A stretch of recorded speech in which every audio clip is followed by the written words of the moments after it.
People of a certain age will remember the infamous Tate-Labianca massacre that took place on August 8 to 10, 1969. Many of them will associate these brutal murders with the days that passed. Shocked that the famous murderer Charles Manson. Some mistakenly believe to this day that Manson was present at both of the murders. It is not. Manson ordered his cult members to kill the people, but, like most killers who also fear, Manson chose not to be himself when he did it. But Manson's reputation today as the world's leading murderer may be due to the genius of just one man. He is one of the greatest living lawyers. His name is Vincent Bugliosi. It was Bugliosi's job to prosecute Manson and his so-called family on behalf of the state of California. Because Manson wasn't there when the murders happened, it was a huge burden on Bugliosi. And lose this weight he did. Bugliosi carefully explained the logic of the case to the jury, as Charles Manson used to hold members of his gang almost hypnotically.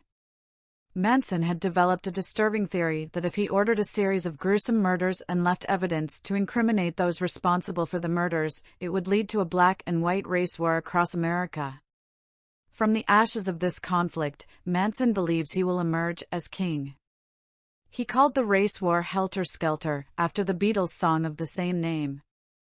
As a result, the popular American culture of crime was reinforced by remote control, a practical lesson designed to bring those who motivate, encourage, and provoke crime out of hand. They are dirty. This is the reason why many mafia leaders have been convicted. That is why the savviest among us understand that even though he is not personally worshipping in the plane in the Twin Towers in the Pentagon, Osama bin Laden is the main evil behind the 9/11 attack against America. This is the theory that will bring Trump down if he is indicted, tried, and convicted. We have Vincent Bugliosi to thank in part for instilling in the American minds the idea that a criminal does not have to be himself responsible for a crime in order to be known for it. Bugliosi metaphorically places Manson at the scene of the crime. The jury was convinced that Manson should be sentenced to death.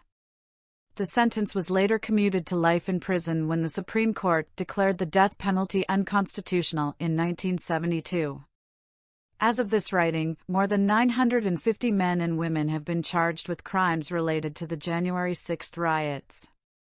To this day, the longest sentence is for Thomas Webster, who is a person who served with the description of Mayor Michael R. Bloomberg. Webster pulled out the flagpole he used to attack the police. He was sentenced to 10 years in prison. So the sentence that Webster supplied should be the beginning of Donald Trump's sentence. Trump is the man, in the form of Charles Manson, who inspired, encouraged, and provoked the January 6th criminal attack on the United States Capitol. Any decision less than a decade for Trump would be disastrous. Interestingly, unlike bin Laden or Manson, Trump actually wanted to walk with the attackers. Trump wants to lead the charge and join the violence. By the way, the Secret Service did us a huge injustice by preventing Trump from joining the military. It would have been easy for prosecutors to call Trump's violence and deception unquestionable. As it is, we have the Manson standard with which to sue Trump for his role in the riots. But unlike Manson, we undoubtedly know Trump's role in planning and executing the events of that fateful day. We had a talk with the crowd at the Ellipse. We have testimony from witnesses who do it all day long. We have his criminal activities from day one and his deliberate efforts to conceal his intentions.